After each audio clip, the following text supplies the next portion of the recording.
اللہ تعالیٰ کی جانب سے مسائل تنبیہ کرنے کے لیے آتے ہیں، یہ ان رحمت ہوتے ہیں تاکہ تجھے غفلت سے بیداری حاصل ہو۔ جب دل ٹوٹتا ہے تو ہر کوئی کہتا ہے کوئی نہیں، تمہیں اس سے بھی کوئی اچھا ملے گا، پر کوئی یہ نہیں سمجھتا کہ ضرورت اچھے کی نہیں ہوتی، اس کی ہوتی ہے جس سے محبت ہو۔ کبھی کبھی ہم کسی کے لیے اتنے بھی ضروری نہیں ہوتے جتنا خود کو ضروری سوچ لیتے ہیں۔ جس شخص کو اللہ کے ہر کام میں حکمت سمجھ آ جائے، وہ زندگی میں کسی بھی واقعے کے رہنما ہونے پر شکوہ نہیں کرتا۔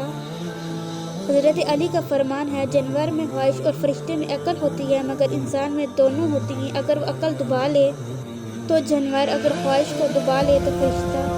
طلوع آفتاب کو دیکھنے کے لیے محض آرزو کا ہونا ضروری نہیں، جہاں رات ہے وہیں تاریکی سے بچنے کے لیے شمع بھی روشن کرنی پڑتی ہے۔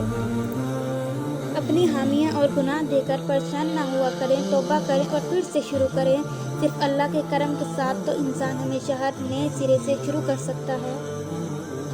زندگی ایسے جیے کہ کوئی ہنسے تو تمہاری وجہ سے ہنسے، تم پر نہیں، اور کوئی روئے تو تمہارے لیے روئے، تمہاری وجہ سے نہیں۔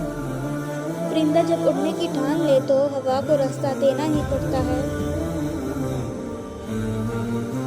ہم نے بھیڑیوں سے اعتماد، شیر سے ہمت، چونٹیوں سے تعاون اور کتوں سے وفاداری سیکھی۔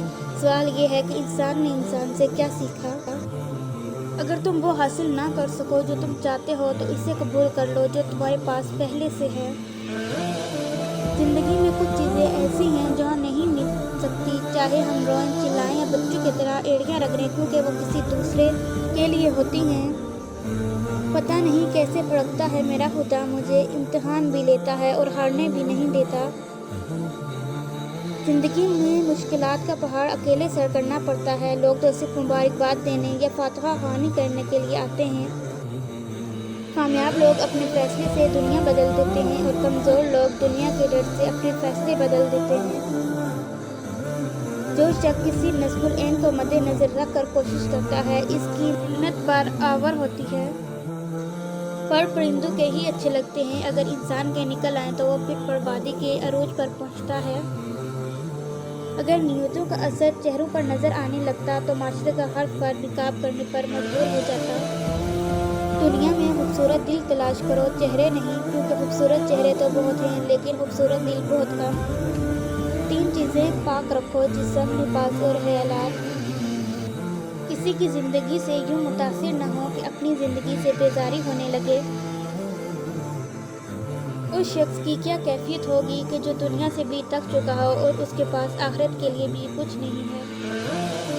دوسرے لوگ آپ کو کس طرح دیکھتے ہیں یہ بات معنی نہیں رکھتی، البتہ یہ بات معنی ضرور رکھتی ہے کہ آپ اپنے آپ کو کیسا دیکھتے ہیں۔